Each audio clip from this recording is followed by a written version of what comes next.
নাহমাদুহু ওয়া নুসাল্লি আলা রাসূলিহিল কারীম, আম্মা বাদ। বিসমিল্লাহির রহমানির রহিম। দ্বীনি আলোচনা শোনার আগ্রহ সম্পর্কে আলোচনা হওয়ার কথা ছিল। আজকের আলোচনার হেডিং হলো দ্বীনি আলোচনা শোনার আগ্রহ। বিগত আলোচনায় গেছে কি তার পূর্বের যেটা আবেদনের গেছে যে আমি আলোচনা শুনবো, সেই আলোচনার আবেদনটা ভিতরে না রাখলে আলোচনা আমার ভিতরে ঢুকবে না। অন্তপক্ষে আবেদনটা ভিতরে থাকতে হবে। হ্যাঁ, আমার আবেদনটা যেমন হবে আলোচনা আমার ভিতরে তত বেশি ঢুকবে। হ্যাঁ, আবেদন থাকবেই না তো আলোচনা ঢুকবে না। কি জন্য? ভরা কলসিত কিছু দেওয়া যায় না, বুঝলেন না? আবেদন করবেন মানে ভিতরে খালি আছে, যার কারণে তো আবেদন। তো ভিতরে যদি ভরা থাকে তাহলে তো আর আবেদন থাকবে না। পেট ভরে দুপুরে ভাত খাচ্ছেন, পরে খাতে বললে, হ্যাঁ, যদি আবেদন কেউ করে বা নিজেই যদি নিজে আবেদন করেন যে আমি খাবো, চাইবে? মন চাইবে? আর খাইতে মন চাইবে? কারণ ভরা আছে। যে আবেদনটা কখন আসে? যখন খালি থাকে। হ্যাঁ, যখন যত বেশি পেট খালি হবে, যত বেশি খালি হবে, পেটে এক বিন্দু খাদ্য আর নাই, আবেদনের মাত্রাটা দেখবেন কেমন হয়। হ্যাঁ, তো এরকম যে কোরআন হাদিসের আমাদের ভিতরে তো কোরআন হাদিসের বিন্দু মাত্র কিছু নেই, একেবারে উজাড় ঘর, শূন্য ঘরের মতো হয়ে আছে। তো যদি এরকমই হয়ে থাকে তাহলে আবেদনটাও সেইভাবে হওয়ার কথা। হ্যাঁ, তাহলে হাজরে ভাজরে হ্যাঁ কাড়ে ছেড়ে নেওয়ার খাবে মানুষ মনে করেন। তো কোরআন হাদিসের প্রতি এরকমভাবে হ্যাঁ কাড়া ছিঁড়া আবেদন ভিতরে থাকার কথা। তো যা হোক, যার যার ব্যাপার, পূর্ণ আছে না ভর্তি মানে খালি আছে সে বুঝবে। হ্যাঁ, আবেদনটা সেরকম হবে, যার যার ব্যাপার এটা। হ্যাঁ, একে অপরে এই ব্যাপারে কিছুই করতে পারবে না। তো আবেদন গেল। তো আবেদন যেটা, সেটাও কিন্তু আলোচনা শোনার নিয়ম কানুন সম্পর্কে বলা হয়েছিল। যে আবেদন যেটা, এটা হলো কি আলোচনা? এটা কোথায়? আলোচনা শোনার নিয়ম। এটা আলোচনা শোনার কিছু নিয়ম আছে, কোরআন হাদিসের আলোচনা শোনার কিছু নিয়ম আছে। এর মধ্যে থেকে যতগুলো গেছে এর মধ্যে থেকে একটা হলো আবেদন।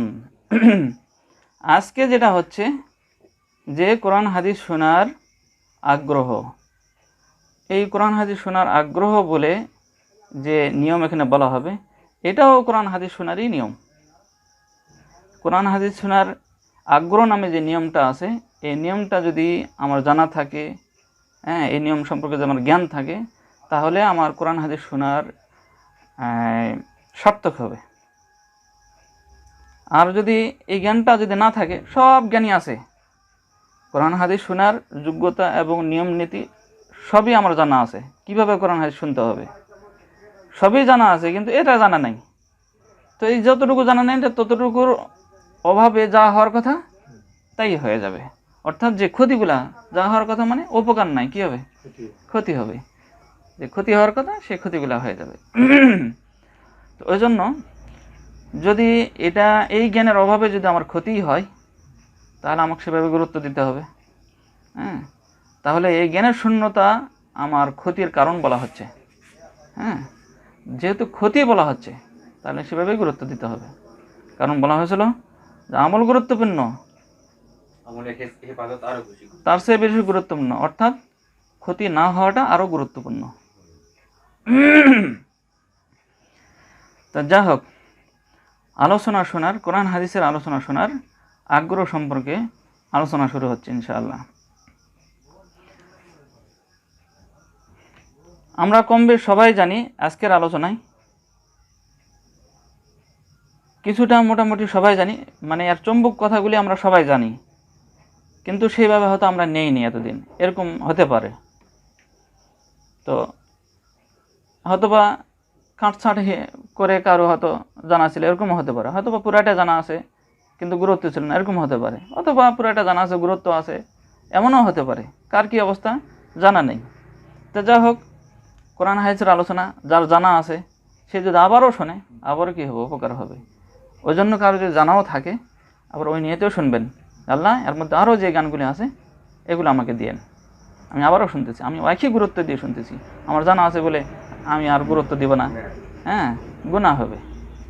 হ্যাঁ, গুনাহ হবে, ওই একই গুনাহ। গুরুত্ব না দেওয়ার যে গুনাহ, আল্লাহর বাণীকে আমি গুরুত্ব দিচ্ছি না, এটার যে গুনাহ হওয়ার কথা সেই গুনাহই হবে। তো এখানে বাক্যগুলি মানে আগে বলা হয়েছিল আলোচনা শোনার যোগ্যতার মধ্যে যে খণ্ড পদ্ধতিতেও আমাকে বুঝতে হবে, সামগ্রিক পদ্ধতিও বুঝতে হবে। তো এই আলোচনায় এক এক আলোচনা এক এক ধরনের। কোনো কোনো আলোচনার খণ্ড পদ্ধতির জ্ঞানগুলি বেশি পাওয়া যায়, সামগ্রিক যে জ্ঞান হ্যাঁ যতটুকু পাওয়া গেল, কিন্তু খণ্ড খণ্ড খণ্ড জ্ঞান অনেক অনেক পাওয়া যায়। কোনো কোনো আলোচনার খণ্ড খণ্ড জ্ঞান কম পাওয়া যায়, কিন্তু সামগ্রিক জ্ঞানটা হ্যাঁ বেশি গভীর হয়, এরকম হয়ে থাকে। তা আজকের আলোচনা মোটামুটিভাবে সামগ্রিকভাবে মানে মোটামুটি সারগর্ভ, কিন্তু খণ্ড খণ্ডভাবে আছে, না থাকো না আছে, কিন্তু আগের আলোচনার চেয়ে একটু কম। ওই জন্য আগেই বলে দিলাম, এই জন্য সেভাবে খেয়াল করতে হবে যে সামগ্রিকভাবে আমাকে বোঝার চেষ্টাটা বেশি করতে হবে। কিন্তু আমার এখনও মানে আশঙ্কা হচ্ছে যে সামগ্রিকভাবে যেভাবে বোঝার কথা সেভাবে বুঝবেন কি না আল্লাহ ভালো জানে। তো যাই হোক, একবার শুনে শুনে বোঝা যায় না, বারংবার শুনতে হবে, তাহলে বুঝে আসে যাবে। আমরা পুরো আলোচনা শুনে খেয়াল করব যে এটা যে আগ্রহের যে হেডিংটা বলা হলো, আগ্রহ সম্পর্কে নাকি বলে জ্ঞান, এটা তো সেটা আমি বুঝতে পারলাম নাকি, আগ্রহ সম্পর্কে কি বলা হলো এটা খেয়াল করে দেখবো। যদি দেখি না আগ্রহ সম্পর্কে বলা হলো কই আমি ভালো করে বুঝতে পারতেছি না, তাহলে আমরা আবার শুনবো। না তাও ভালো বুঝতে পারলাম না, আবার শুনবো। তাও ভালো করে বুঝতে পারলাম না, আবার শুনবো। ইনশাআল্লাহ শুনতে শুনতে একদম বুঝে আসে যাবে যে হ্যাঁ আগ্রহ সম্পর্কেই তো পুরো আলোচনাটা। হ্যাঁ, আর যদি এক চান্সে বুঝে আসে যায় তাহলে আলহামদুলিল্লাহ। হ্যাঁ, তো আমরা চেষ্টা করবো একই চান্সে যেন বুঝে আসে যায়।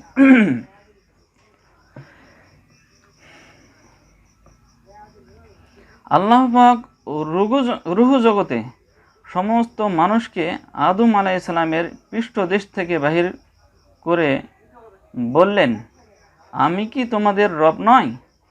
শুনছি আলোচনাটা, শোনেনি? হ্যাঁ শুনছি বলে গুরুত্ব দেবেন না তা নয়, যদি গুরুত্ব না দেন না তাহলে এই পুরা ভ্যালু নষ্ট হবে। খেয়াল করবেন। তো রুহ জগতে আদম আলাইহিস সালামের পৃষ্ঠদেশ থেকে সবাইকে বাহির করে আল্লাহ তাআলা প্রশ্ন করেছিলেন যে সূরা আরাফ 172 নম্বর আয়াত, আলাস্তু বিরাব্বিকুম, আমি কি তোমাদের প্রভু নই? সকলেই স্বীকার করে বলল, হ্যাঁ আপনি আমাদের রব। সকলেই বলল যে আপনি আমাদের রব। ক্বালু বালা, সকলেই বলল আপনি আমাদের রব। এখন এই কথাটার সার ব্যাখ্যা, মানে সংক্ষেপে একটা ব্যাখ্যা, সার ব্যাখ্যা হলো আমি তোমাদেরকে লালন পালন করব, আর তোমরা আমার ইবাদত করবে। তোমরা কি এই চুক্তিতে রাজি আছো? আয়াতের মর্মটা কি? যে আমি কি তোমাদের রব নাই? সবাই বলল হ্যাঁ আপনি আমাদের রব। এই কথাটার মর্মটা কি?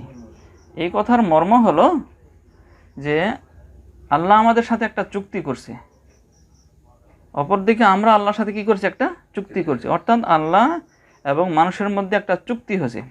হ্যাঁ, রূহ জগতেই এই চুক্তিটা হয়েছে। এই জন্য এই আয়াতকে বলা হয়, যে আয়াতটা পড়লাম, এই আয়াতের নামই রেখে দেওয়া হয়েছে আহাদে আলাস্ত, মানে চুক্তি সম্পন্ন, হ্যাঁ মানে জিজ্ঞাসা সম্পন্ন আয়াত। হ্যাঁ, চুক্তিমূলক জিজ্ঞাসা সম্পন্ন আয়াত, এটা মানে আয়াতটার নামই রেখে দেওয়া হয়েছে চুক্তির আয়াত আর কি, সোজা কথা। তো আমি কি তোমাদের রব নাই? আর আমরা বললাম হ্যাঁ আপনি আমাদের রব। এটা আসলে ঘটনাটা কি ঘটছিল? ঘটনাটা ঘটলো, এই ঘটনাটাই ঘটছিল যে আল্লাহ তাআলা আমাদের সাথে একটা চুক্তি করছিল। অর্থাৎ আমরাও আল্লাহ তাআলার সাথে একটা চুক্তি করছিলাম, যে আল্লাহ বলছিল এই কথা বলে, আমি কি তোমাদের রব নয়, মানে রব বলতে লালন পালনকারী যিনি, তিনি, ওনার তো আরও নাম আছে, অন্য নাম উচ্চারণ করেনি। আল্লাহ বলতে পারতো যে আমি কি তোমাদের আল্লাহ নয়? হ্যাঁ, আমি কি তোমাদের রহমান নয়, রহিম নয়? এগুলো বলেনি। বলছে কি আমি কি তোমাদের রব নয়, অর্থাৎ হ্যাঁ আমি কি তোমাদের লালন পালনকারী নাই। অর্থাৎ আল্লাহ তাআলা এটা চাইছিলেন যে আমি তোমাদেরকে লালন পালন করব, তোমাদের সাথে চুক্তি করতেছি, একটা চাপিয়ে দেওয়া হচ্ছে না, চুক্তিটা চাপাচাপি নাই, প্রস্তাব করা হচ্ছে। প্রস্তাবে রাজি হয়ে গেলে তো চুক্তি হয়ে যাবে নাকি? চুক্তি কাকে বলে আবার? হ্যাঁ, চুক্তির প্রথমেই যে কোনো প্রথম পক্ষে থেকে কেউ যদি প্রস্তাব মানে চুক্তির নামে যদি কেউ কোনো বৈঠকে বসে, প্রথমে যে বলবে কোনো একটা প্রস্তাব করবে, সেটা তো চুক্তি বলা হবে না, সেটাকে প্রস্তাব বলা হবে। প্রস্তাবটা চুক্তি হয়ে যাবে ওই সময় দ্বিতীয় পক্ষ যখন সেটাকে গ্রহণ করবে, তখনই ওটা চুক্তিতে রূপান্তর হয়ে যাবে। কিন্তু এক পক্ষে প্রথম পক্ষ থেকে যখন বলা হবে তখনই কিন্তু চুক্তি নয়, তখন এটা কি হয়? প্রস্তাব হয়। আর প্রস্তাব কোনোদিন চাপে দেওয়া হয় না। চুক্তিতে যারা বসে, চুক্তিতে এখানে চাপাচাপির বিষয় হয় না, কিন্তু চুক্তি হলে হবে, না হলে না হবে। আজকে আমরা একটা গরু বেচা কিনা করবো, আপনার সাথে আমি প্রস্তাব করলাম এত টাকা দিয়ে আমি বেচতে চাই, হ্যাঁ, আপনি রাজি হবেন বা হবেন না, এটা তো চাপাচাপি নাই যে নিতেই হবে বা দিতেই হবে, বুঝলেন না? কিন্তু যখনই নিয়ে নেবেন কোনো একটা চুক্তিতে, যে দামই হোক না কোনো একটা চুক্তি হবে, যখন রাজি হয়ে যাবেন তখন তো ওটা চুক্তি হয়ে যাবে, তখন আর ভঙ্গ উভয় পক্ষের কোনো পক্ষ করতে পারবে না, যেহেতু কি হয়ে গেছে?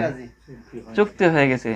তা আল্লাহ যখন প্রস্তাব করলেন, প্রথমে যখন বললেন আমি কি তোমাদের প্রভু নয়, অর্থাৎ আমি তোমাদের লালন পালন করব, আমি প্রস্তাব করতেছি আমি তোমাদের লালন পালন করব, আর এর বিনিময়ে তোমরা আমার ইবাদত করবে। এটাতে কি তোমরা রাজি আছো? আল্লাহ প্রস্তাব করলেন, আপনি আমি সহকারে, আদম আলাইহিস সালাম সহকারে, অর্থাৎ পিতা পুত্র সবাই, সেখানে সবাই বলল বালা, হ্যাঁ আমরা কি হলাম? আমরা রাজি হয়ে গেলাম। যখনই বললো হ্যাঁ আমরা রাজি হয়ে গেলাম, এবার কি হয়ে গেছে? চুক্তি সম্পাদন হয়ে গেছে, চুক্তি সম্পাদন হয়ে গেছে। এখন আমরা কি আমাদের চুক্তি আর ভাঙতে পারবো? আর আল্লাহ কি আল্লাহর চুক্তি ভাঙবে? আর কেউ ভাঙলে আল্লাহ তো আর ভাঙবে না, কারণ আল্লাহ তাআলা বলেছেন ইন্নাল্লাহা লা ইউখলিফুল মিয়াদ, যে আমি যে ওয়াদা করি, ওয়াদাল্লাহু লা ইউখলিফু, বিভিন্ন আয়াত আসছে যে আমি যে চুক্তি করি ওটা আর ভাঙি না। আমি যে ওয়াদা করি, ওয়াদা একটা চুক্তি, তা আমি যে ওয়াদা করি বা যে চুক্তি করি ওটা আমি আর ভাঙি না, ভাঙবে না। তাহলে আল্লাহর পক্ষ থেকে ওয়াদাটা ছিল আমি প্রতিপালন করব, না ইবাদত করবে আল্লাহ? আল্লাহর পক্ষ থেকে কি ছিল? আল্লাহর পক্ষ থেকে চুক্তিটা ছিল আমি লালন পালন করব, আল্লাহ ইবাদত করবে এমন তো নয়। আমাদের পক্ষ থেকে চুক্তিটা ছিল যে আমরা ইবাদত করব, না লালন পালন করবো আল্লাহকে। নাউজুবিল্লাহ, এরকম কি? সোজা কথা, চুক্তিটা একটা ভালো করে বুঝে নিতে হবে, তাছাড়া বোঝা যাবে না। খালি বলি হ্যাঁ আল্লাহ বলছিল, আমরা শুনছি, স্বীকার করে নিছি, কি হলো কেউ কিছু বুঝলো না, কোনো চিন্তাই করলো না। কোনো সময় আয়াত তো গভীর, তো একটু চিন্তা করতে হবে তো, কি ঘটনা, তো এই ঘটনাগুলো এই যেগুলো বলা হচ্ছে, সোজা কথা, আল্লাহ তাআলা যে চুক্তি করলো, আল্লাহর পক্ষ থেকে যে চুক্তিটা, সেটা হলো উনি কিন্তু লালন পালন করা চুক্তি করছে, ইবাদতের চুক্তি তো আর নয়, উনি তার গোলাম না। আর আমরা যে আল্লাহর সাথে আবার চুক্তি করছি, সেটা তো আর লালন পালনের নয়, কারণ আমরা তো আর করবো না, আমরা তো ইবাদতের চুক্তি করছি না। তাহলে প্রত্যেকের নিজ নিজ চুক্তিটাকে ভালো করে বুঝতে হবে, বুঝলে না? যে আল্লাহর চুক্তি আল্লাহ বুঝে নেবে, আমাদের চুক্তি আমরা বুঝে নেব, এবং আমাদের চুক্তি যেটা আমরা বুঝবো, এবং আল্লাহ আমাদের সাথে কি চুক্তি করছে সেটাও বুঝতে হবে। আবার আল্লাহ যে চুক্তি করছে নিজের চুক্তি, যেটা অবশ্যই বুঝে আছেন, এবং আমরা কি আল্লাহর সাথে চুক্তি করছি সেটাও তো আল্লাহ বোঝেন। উভয়কে উভয় বুঝে থাকতে হবে। তো আল্লাহ দুটাই ভালো করে বোঝেন, আমরা কোনোটাই ভালো করে বুঝি না, এরকম অবস্থা হয়ে আছে। তো যা হোক, তো এই যে সার একটা ব্যাখ্যা করা হলো যে আমি কি তোমাদের প্রভু নয়? আমরা বলছি হ্যাঁ আপনি আমাদের প্রভু। এই কথা বলে আমরা এখানে কি বোঝাতে চাওয়া হয়েছে, আল্লাহ কি বলছে, আমরা কি বলছি, আল্লাহ কি চাইছে, আমরা কি চাইছি, সবই তো একটু বোঝা গেল নাকি সারসংক্ষেপ। তাহলে আল্লাহ তো করবে, আল্লাহটা আমরা আপাততে এই চিন্তাটা বাদ দিই, নিজের চিন্তাটা করি। আমরা আল্লাহর সাথে কি চুক্তি করছিলাম খেয়াল করব, কি করেছিলাম? চুক্তি তো নাকি, না প্রস্তাব করেছিলাম? হ্যাঁ সেটাই, এটা কিন্তু আবেদন করেছিলাম তাও নয়। যখন এটা সম্পাদন হয়ে গেছে তখন এটা কি হয়ে গেছে? চুক্তি হয়ে গেছে। আমরা কিন্তু আমরা আমাদেরটা নিয়ে চিন্তা করবো, আল্লাহর ব্যাপার আমরা আমাদেরটা নিয়ে আলোচনা করব। আমাদের চুক্তিতে আমাদের কি অবস্থা বা কি করতেছি, চুক্তি করছি কিনা, করলে কি করতেছি, এটা নিয়ে চিন্তা করতে হবে। কারণ আমরা কিন্তু চুক্তি করছি, আর চুক্তি সম্পর্কে কম বেশ একটু চুক্তির গুরুত্ব সম্পর্কে আমাদের সবারই কম বেশ জানা আছে। চুক্তিটা কেমন জিনিস, সোজা কথা, করলে তার ভাঙা যাবে না। যদি ভাঙেন তাহলে কি হবেন? অপরাধী হবেন তো নাকি, না নিরপরাধী হয়ে থাকবেন? হ্যাঁ, এটাই খেয়াল রাখতে হবে। তাহলে চুক্তি করছি, আর চুক্তি ভাঙলে কিন্তু কি হয়? অপরাধ হয়। আর এই যে চুক্তি, এটা যেমন তেমন চুক্তি নয়, আর এটা ভাঙ্গা যেমন তেমন অপরাধ নয়।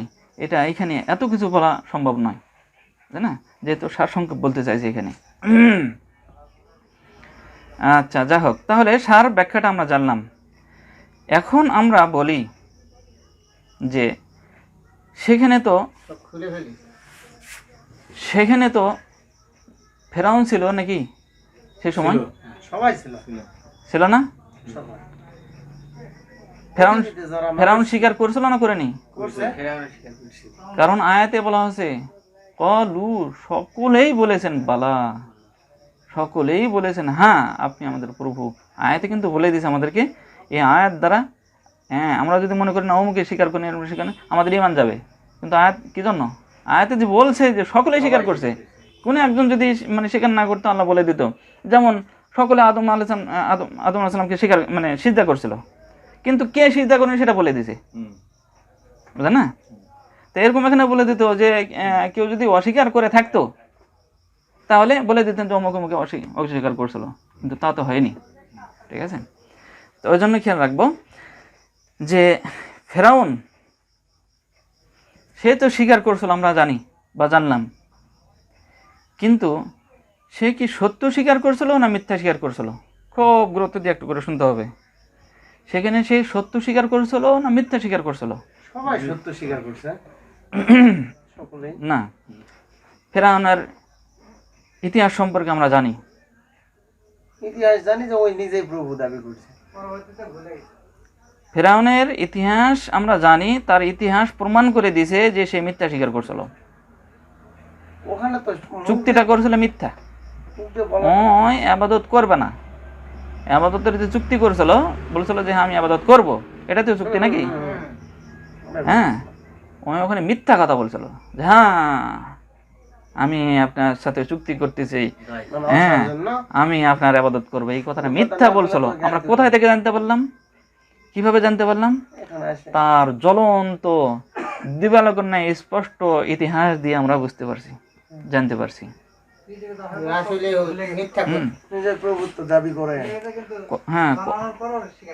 হ্যাঁ, কথা কিন্তু কথা বোঝারও একটু যোগ্যতা থাকতে হবে। হ্যাঁ, খেয়াল করবেন কি বোঝাতে চাচ্ছে এগুলো দ্বারা।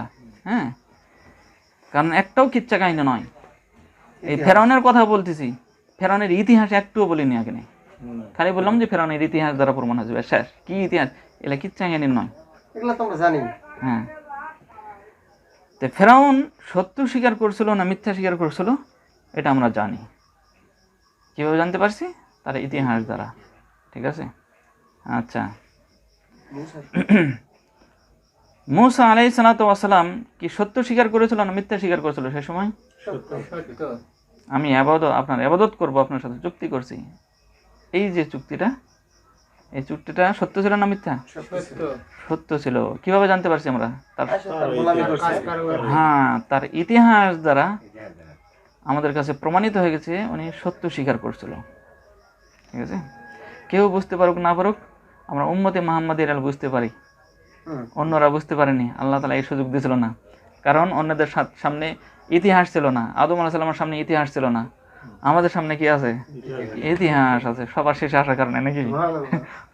আর আল্লাহ সেই আমাদের সামনে সবার শেষে আসছি আবার সেগুলো আবার তুলেও ধরছে। এগুলো দ্বারা আমরা জানতে পারতেছি, বুঝতে পারতেছি সেই রুহ জগতে কে সত্য স্বীকার করছিল আর কে মিথ্যা স্বীকার করছিল, আমরা সবার শেষে আসে জানতে পারতেছি, অথচ আগের ওরা জানতে পারেনি। আচ্ছা,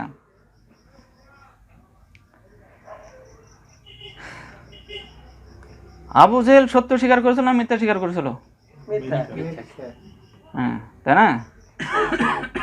মুহাম্মদ সাল্লাল্লাহু আলাইহি সাল্লাম সত্য স্বীকার করেছিল না মিথ্যা স্বীকার করেছিল? সত্য স্বীকার করেছিল না। তবে আল্লাহ কি প্রশ্ন করার সময় বুঝতে পারেননি যে, আচ্ছা ওটা পরে বলতেছি, এখন স্বীকারোক্তির গুলা যাচ্ছে, আমরা আবার বাদ যাবো কেন? আমাদের কথা বলি, আমরা সত্য স্বীকার করেছিলাম না মিথ্যা স্বীকার করেছিলাম?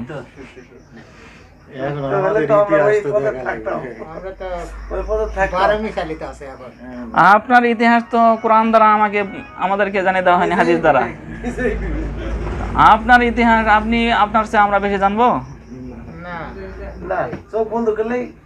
প্রত্যেকের নিজ নিজ ইতিহাস যেহেতু জানেন এবং ভালো করে জানেন, এখন না বলেন আমরা সত্য স্বীকার করেছিলেন না মিথ্যা স্বীকার করেছিলেন? হ্যাঁ, আচ্ছা, ফেরাউন যে মিথ্যা স্বীকার করেছিল এটা কিভাবে জানতে পারছি? তাই না? তাহলে মুহাম্মদ সাল্লাল্লাহু আলাইহি সাল্লাম যে সত্য স্বীকার করলেন কিভাবে জানতে পারছি? ইতিহাস দেখে। হ্যাঁ, তাহলে আমরা নিজেরা না চিন্তা করে দেখি যে আমরা সত্য স্বীকার করেছিলাম না মিথ্যা স্বীকার করছি? আমার ইতিহাস তো আমি নিজে জানি নাকি? বুঝতে পারবো কিভাবে? আমার ইতিহাস দ্বারা আমি বুঝতে পারবো যে আমি সত্য স্বীকার করেছিলাম না মিথ্যা স্বীকার করছিলাম। তাহলে হাসলে হবে না, চিন্তা করতে হবে, চিন্তা করতে হবে কোন জায়গাতে আছি আমি। ফট করে বলে দিলাম যে ফেরাউন মিথ্যা স্বীকার করেছিল, হ্যাঁ, বলতে খুবই ভালো লাগলো, মোটেও গা শিউরে উঠলো না, কারণ ওই দুজক যাবে, আমার গা শিউরে উঠবে কেন? তো যাক, তাই তো হওয়ার কথা। তো ওরটা এখন বাদ, এখন নিজের কথা বলি। এবার নিজের কথা বলি, নিজে সত্য স্বীকার করছিলাম না মিথ্যা স্বীকার করছিলাম?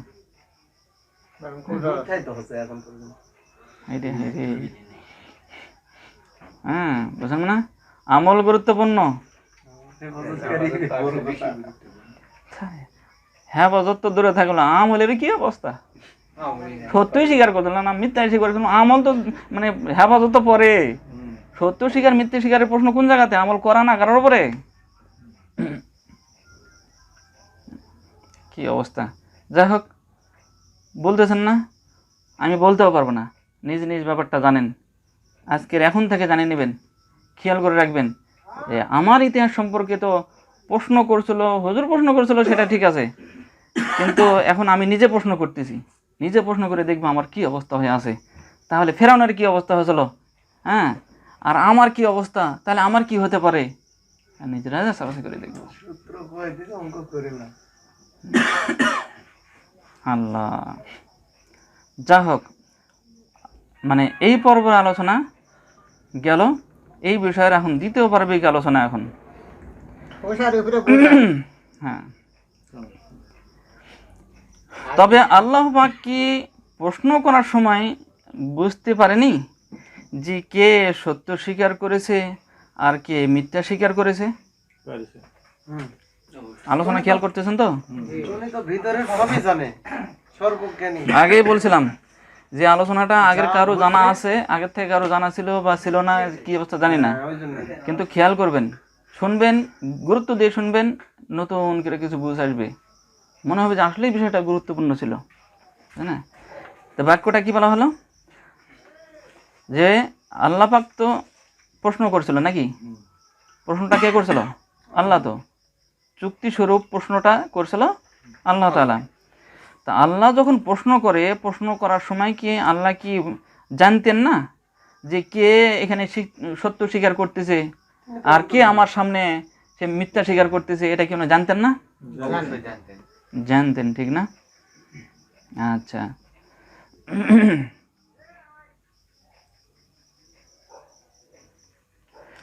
শুধু প্রশ্ন করার সময় নয়, তিনি আদিকাল থেকে মানুষ সৃষ্টি করার পূর্বেই তিনি জানতেন। কি আল্লাহ ঘটবে আর কি ঘটে শুধু প্রশ্ন করার সময় নয়, প্রশ্নেরও আগে মানুষ সৃষ্টি হয়েছে। মানুষ সৃষ্টিরও কত আগে, কত মানে কোটি কোটি বলা যাবে সেটাও তো নয়। আনকাউন্টেবল সোজা কথা। এইভাবেই আমাদের জ্ঞান ওই পর্যন্ত পৌঁছবে না, ওই জন্য ওই পর্যন্ত আমরা বলতে চাবো না। আমরা এইভাবে বলবো যে প্রশ্ন করার আগেই উনি জানতেন, বাস সোজা কথা। আগে সেটা কত দূর আগে তাই ভালো না। এতটুকু এইভাবে বলার ক্ষমতা আমাদের আছে, আর এর চেয়ে বেশি ক্ষমতা নাই আল্লাহর বিষয়। আগেই বা জিজ্ঞাসার আগেই জানতো।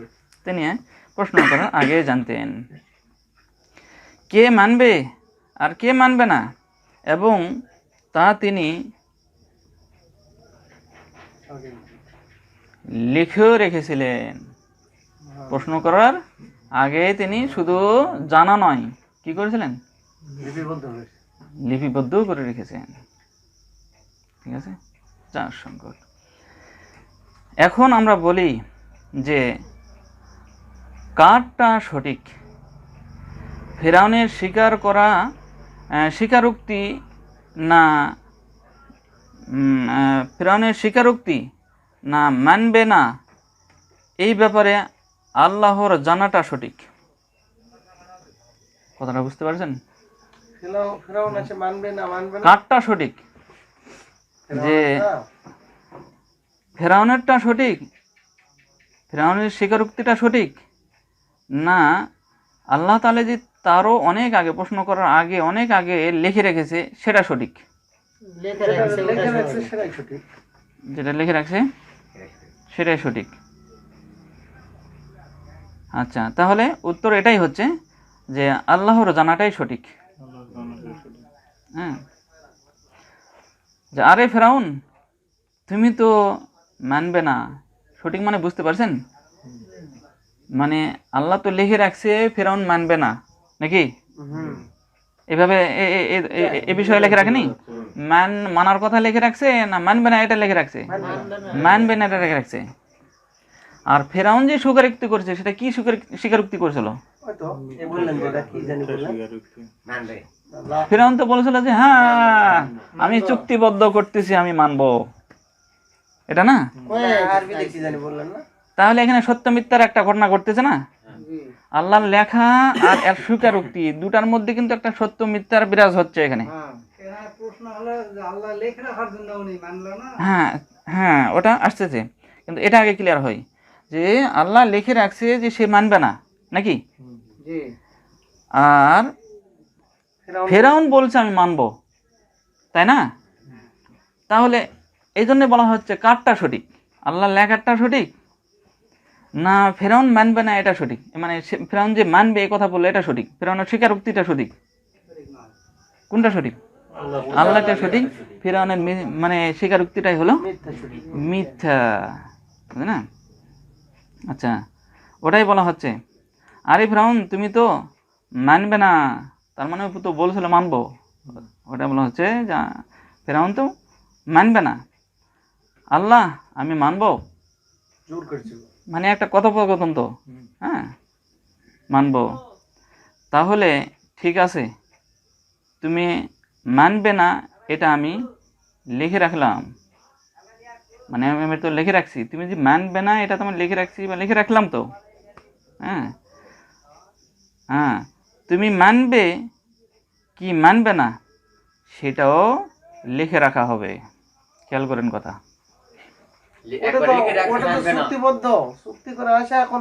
লেখা কয়বার হচ্ছে? দুইবার লেখা। খেয়াল করবেন, দুইবার লেখা। আমি যেভাবে বললাম সেই হিসাবে কি বোঝা যাচ্ছে? দুইবার লেখা বোঝা যাচ্ছে না? যে হ্যাঁ, যে তুমি মানবে না এটাও লিখে রাখলাম, আর তুমি মানবে কি মানবে না হ্যাঁ সেটাও লেখা হবে, বুঝলেন না?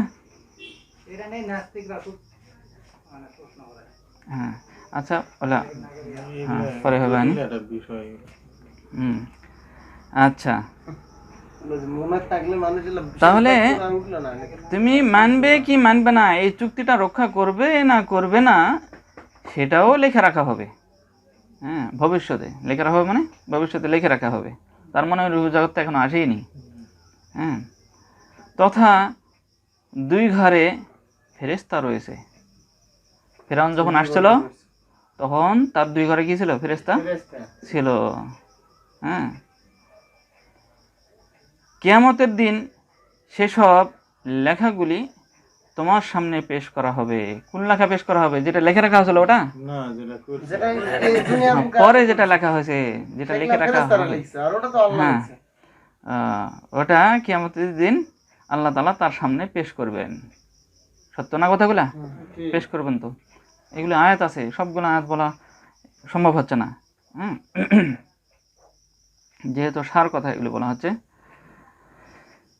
আচ্ছা পেশ করা হবে, তখন দেখবে কারটা সঠিক হয়। আল্লাহ তো এসব- বুঝতে পারছেন?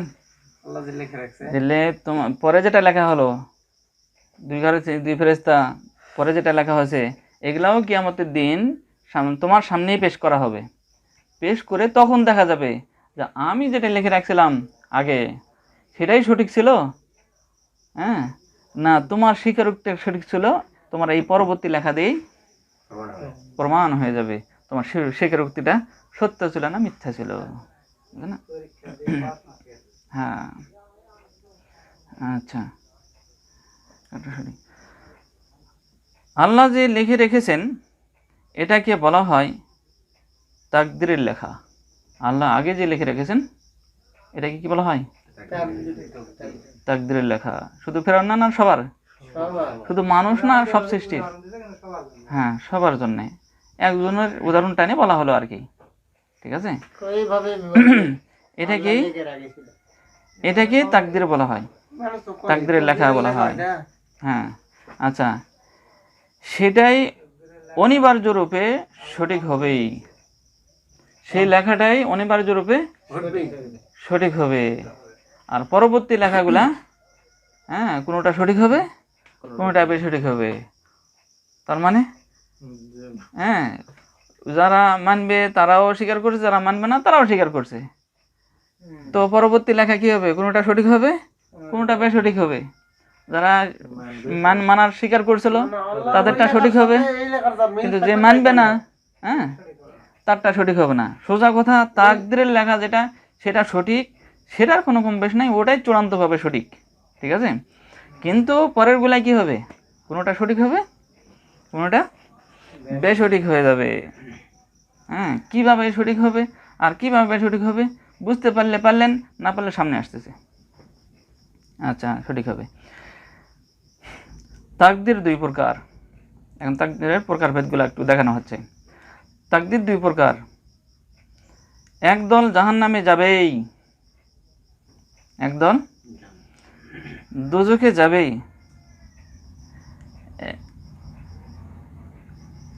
একটাও সওয়াব তার থাকবে না। যে জাহান্নামে যাবেই মানে যাবে বলা হচ্ছে নাকি, যাবেই। এবং চিরকাল থাকবেই, তার ব্যাপারে কি বলা হচ্ছে? একটাও সওয়াব থাকবে না তার। এমন ধরনের মানুষ তারা।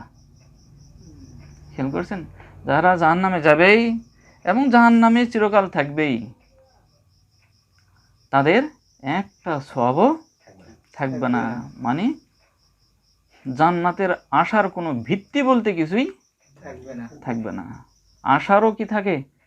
আশারও ভিত্তি থাকতে হবে, সেটা পরে আলোচনা আসবে ইনশাআল্লাহ। হ্যাঁ সে আশার ভিত্তি কিছুই থাকবে না। মানে স্কোপই নাই। হ্যাঁ আচ্ছা আর একদল জান্নাতে যাবেই, যা মিল থাকবে। আর একদল সুসংবাদ। আর একদল জান্নাতে যাবেই, হ্যাঁ একটাও গুনাহ থাকবে না। কি বলা হলো? একদল জান্নাতে যাবে বলা হলো না, যাবেই, জান্নাতে যাবেই। তাদের অবস্থা কি বলা হলো? একটা তাদের কর্মের ব্যাপারে একটাও গুনাহ থাকবে না, তারা জান্নাতে যাবেই। এই যে দুজকে যাবেই, জান্নাতে যাবেই যে বলা হচ্ছে, নিশ্চিত হয় তার মানে আল্লাহ কি বাধ্য নাকি? যে জান্নাতে যাবে জান্নাতে দিতে বাধ্য, যে জাহান্নামে যাবে তাকে জাহান্নামে দিতে বাধ্য। আল্লাহকে বাধ্যতামূলকভাবে বলা হচ্ছে যে যাবেই যাবেই। হ্যাঁ, এখানে কি বলা হচ্ছে? আল্লাহ আমাদেরকে জানিয়ে দিছে, বলে দিছে তো তারা জান্নাতে যাবেই। আল্লাহ চূড়ান্ত সিদ্ধান্তটা আমাদেরকে জানিয়ে দিছে, কে জান্নাতে যাবে, মানে কেউ জান্নাতে যাবে আর কেউ জাহান্নামে যাবে, এরকম ধরনের লোক থাকবে। হ্যাঁ, সেগুলো চূড়ান্তভাবে আমাদেরকে জানিয়ে দিছে। তা আল্লাহ চূড়ান্তভাবে জানিয়ে দিছে, ঠিক আছে? তো ওনার ওয়াদা তো উনি কী করেন না, ভঙ্গ করবেন না, সেই হিসাবে বলা হচ্ছে আর কি। আল্লাহকে বাধ্যতামূলক বলা হচ্ছে না। হ্যাঁ, সোজা কথা, আল্লাহর চূড়ান্ত সিদ্ধান্ত হিসাবে বলা হচ্ছে যে তারা জাহান্নামে যাবেই, হ্যাঁ, আর তারা বেহেশতে যাবেই। আচ্ছা, এই দুই দলের ভাগ্য অপরিবর্তনশীল। পরিবর্তন হবে না এগুলা। তার মানে বোঝা যাচ্ছে, এতটুকু কথার দ্বারা বোঝা যাচ্ছে যে ভাগ্য আবার বদলেও যায়। এবার বোঝা যাচ্ছে না? যেহেতু বলা হচ্ছে দুই দলের ভাগ্য অপরিবর্তনশীল বলা হচ্ছে, তাহলে বললাম পরিবর্তনশীল ভাগ্যও আছে। হ্যাঁ, তাই আছে। তো অপরিবর্তনশীল ভাগ্যের সম্পর্কে আমরা আগে জানি, আলোচনা করি। তো এই যে পূর্বে যে দুই দলের কথা বলা হলো, জান্নাতে যাবেই আর জাহান্নামে যাবেই, এই দুই দল মানুষের ভাগ্যকে বলা হয় অপরিবর্তনশীল ভাগ্য। এটাকে বলা হয় তাকদিরে মুবাররাম, অর্থাৎ অপরিবর্তনশীল ভাগ্য। এটা পরিবর্তন হবে না, মানে আল্লাহ তাআলার চূড়ান্ত সিদ্ধান্ত যেটা পরিবর্তন হবে না। হ্যাঁ, এই আচ্ছা, হ্যাঁ, এখন খালি আলোচনা শুনেই গেলে হবে না। হ্যাঁ, এর হেডিংটা কি ছিল? ওটা ওটা মনের মধ্যে খেয়াল রেখেই শুনতে হবে এগুলি, বললাম না, পুরোটাই শুনে ওটা মানে বুঝে আসবে। হ্যাঁ, ওই জন্য সব অংশই সাথে মিলে মিলে রাখতে হবে যে হ্যাঁ, ও মানে ওটা বুঝতে পারতেছে নাকি, এই অংশগুলি সব শুনে যাচ্ছি, সবগুলো মাথায় রাখতে হবে এবং ওটাও মনের মধ্যে রাখতে হবে যে এটার সাথে সেট খাচ্ছে কিনা। হ্যাঁ, আচ্ছা, এই দু দলের মাঝখানে আরও দুটি দল রয়েছে। দুই দল মিলে একটা হলো নাকি ভাগ্যর দিক থেকে? একটা। দুই দলের ভাগ্য কি? একটাই, অপরিবর্তনশীল ভাগ্য। হ্যাঁ, আবার এই দুই দলের মাঝখানে আরও দুই দল আছে। হ্যাঁ, এক নম্বর, মাঝখানে দুই দলের এক নম্বর দল হলো তারা গুনার কাজ করতে করতে, একটা বলা হচ্ছে যে একটা হলো তারা গুনার কাজ করতে করতে কোনো এক সময় বুঝে আসবে এবং অনুতপ্ত হবে এবং অনুতপ্ত হয়ে তওবা করবে। তার অনুতপ্ত দেখে আল্লাহর দয়া তার দিকে প্রসারিত হবে, তার ভাগ্য পরিবর্তন করে জান্নাতের দিকে আনবেন। তাহলে বোঝা গেল? তাহলে দুই দলের মাঝখানের দলের একটা বলা হলো যে সে মানে জীবনের শুরুতে হোক শেষে হোক যেভাবে হোক, হ্যাঁ, সোজা কথা, ওই আল্লাহকে বুঝতে পারবে, জানতে পারবে, অনুতপ্ত হবে, হ্যাঁ, যে আমি এটা ভুল করতেছি বা ভুল হচ্ছে। হ্যাঁ, সে এই অনুতপ্ত হয়ে তওবাও করবে।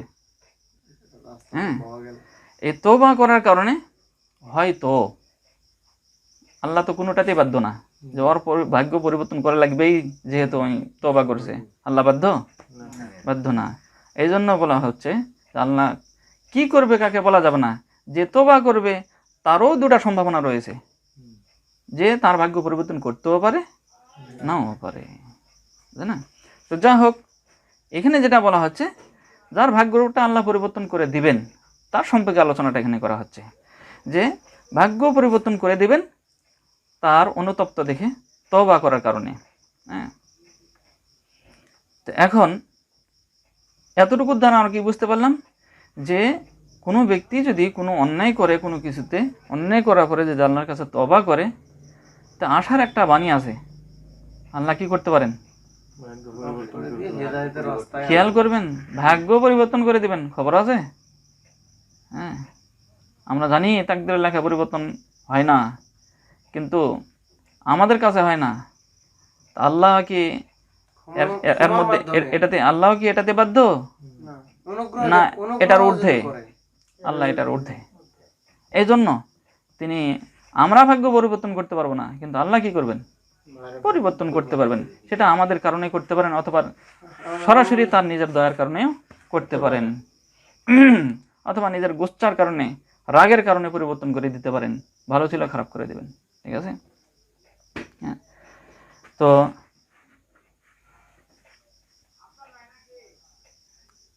এখন আমাদের অবস্থাটা কি হতে পারে? আমরা জীবনের শুরুর থেকে ভালো? হ্যাঁ, জীবনের শুরু থেকে ভালো। তো ভালো হতে এখন পর্যন্ত ভালো হয়ে আছি, এখন ভালো আছি, মাঝখানে কিছু হয়নি, এরকম কিছু হয়নি নাকি? হচ্ছে তো নাকি?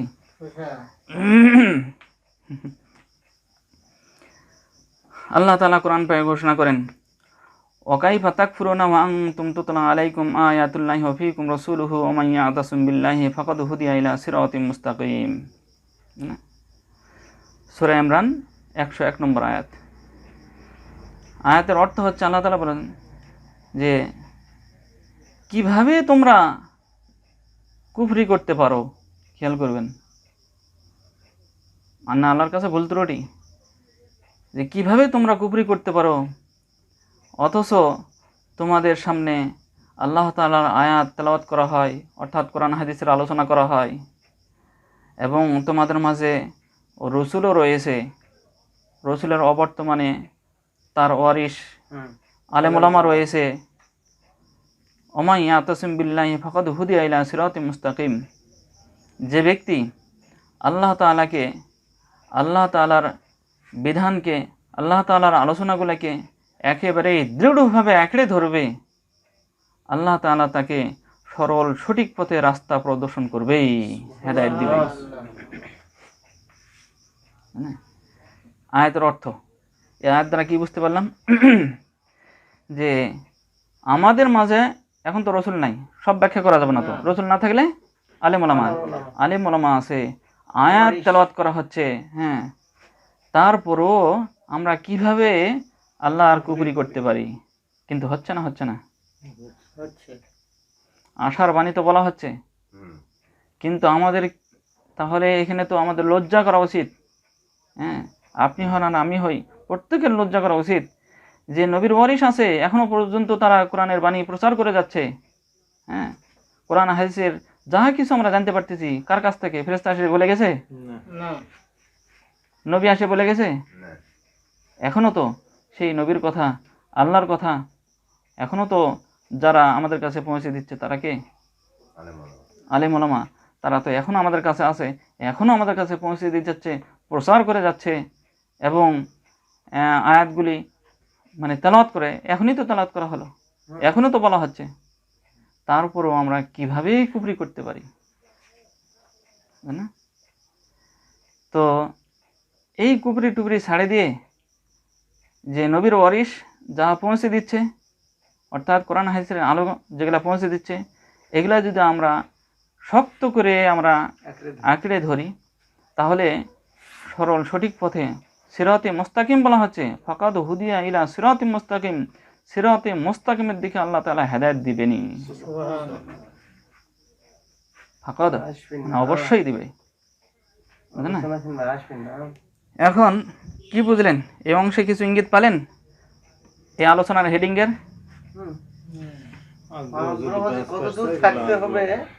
সেটা তো এই যে বললো ওই হেডিং, এটাই। হ্যাঁ, ওমান ইয়াতাসিম বিল্লাহ, আল্লাহ তাআলার আলোচনাকে যারা আঁকড়ে ধরবে, আলোচনাকে আঁকড়ে কিভাবে ধরবেন? হাত দিয়ে চেপে ধরবেন? সব জিনিস সবভাবে চেপে ধরা যায়, মানে আঁকড়ে ধরা যায়? হ্যাঁ, তো সব জিনিস মানে আঁকড়ে ধরার, সব জিনিস ধরার সিস্টেম কি একই রকম? আলাদা আলাদা না? মাছ ধরেন যেভাবে গরুও ধরবেন সেভাবে। হ্যাঁ হ্যাঁ হ্যাঁ, তো কথাকে ধরবেন সেভাবেই নাকি? রশিদ লাগবে, এই লাগবে, সে লাগবে, এরকম না। সোজা কথা, কথাকে যেটা দিয়ে আঁকড়ে ধরতে হয়, সেই হাতিয়ার দিয়ে ধরতে মনে করেন গরুকে যেভাবে ধরতে হয়, ধরে রাখতে হয়, আঁকড়ে ধরে রাখতে হয়, সেটা কি? রশি নাকি? এটা উদাহরণ, ঠিক আছে? তো মাছকে জাল দিয়ে আঁকড়ে ধরতে হয় নাকি, না রশি দিয়ে? হ্যাঁ, তো এরকম ভাবে কথাকে আঁকড়ে ধরতে হয় কি দিয়ে? অন্তর ব্রেন আগ্রহ দিয়ে। কথার রশি কি? কথাকে আঁকড়ে ধরার রশি কি? না অন্য কিছু আপনাদের ব্রেনে পাচ্ছেন নাকি? দেখেন দেখি, যে কথাকে কিভাবে আঁকড়ে ধরা যায়, যে আগ্রহটা বাদ দিয়ে অন্য কিছু। না থাকলে তো ব্রেন হয়ে যায়, মনটা কেটে আগে আপনি আগ্রহ করলেন না, তো কথা তো আপনি আঁকড়ে ধরলেন না, এই তো গেল তো, বুঝলেন না? আচ্ছা, আপনি আগ্রহ করলেন, তার মানে এইবার কথাটা আঁকড়ে ধরলেন, আপনি বেশি আগ্রহ করলেন, কথাকে আরো বেশি আঁকড়ে ধরলেন, আরো বেশি আগ্রহ করলেন, কথাকে আরো বেশি আগ্রহ। তো এরকম ভাবে আপনার ভিতরে ক্ষুধা যেমন, ওই যে শূন্যতা যেমন বললাম, বড় কলসিতে হলে তো হবে না, শূন্যতা যেমন, হ্যাঁ, ওটাকে আঁকড়ে ধরারও ধরন তেমন হবে, অর্থাৎ সেটার প্রতি আগ্রহটাও তেমনই হবে। ওই ছেড়ে যাবে না, উঠে যাবে। এই তাহলে বুঝতে পারলেন যে আমি যদি, এই যে বলা হলো যে নবী আছে বা নবীর ওয়ারিস আছে, আয়াত তেলাওয়াত করা হচ্ছে, তারপরে কুফরি চলে। তারপরেও কুফরি কেন হচ্ছে? কি জন্য হচ্ছে বলেন দেখি এবার? আগ্রহের কারণে। এই এই এই এই এই বলতেছে শুনতেছে কিন্তু আগ্রহ নাই। এই জন্য আমি নয়, আবার আমরা প্রশ্ন করতেছি না, এটা আল্লাহ প্রশ্ন করতেছে, ওয়াকাইফা তাকফুরুনা, কিভাবে তোমরা কুফরি করো, বা কিভাবে কুফরি হতে পারে তোমাদের দ্বারা?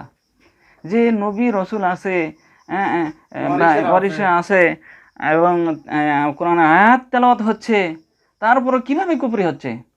বলছে কুফরি হওয়ার কারণে হলো যে ওটা আগ্রহ নাই, না থাকার কারণে।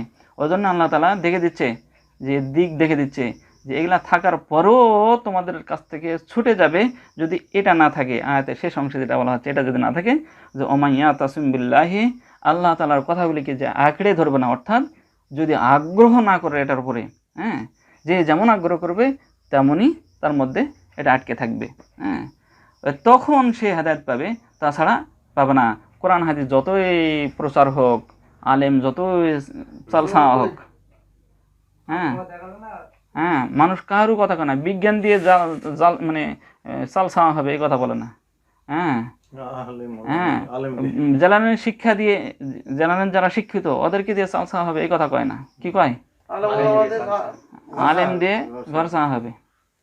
চিন্তা করেছেন শয়তান, মানে ইমান যে কি, ইমানের কি অবস্থা, ইমান জ্ঞান না থাকলেও কোন খেয়াল করেছেন? এটা কথা কইলে মনে হয়ে গেল, বড় হয়ে গেল। চিন্তা করেন, ওরাও তো জ্ঞানী নাকি? ওদের কথা বলে না, ওরাও কি কম? বলেন তো, বাংলাদেশে আলেম ওলামা বেশি না জেলানে শিক্ষিত বেশি?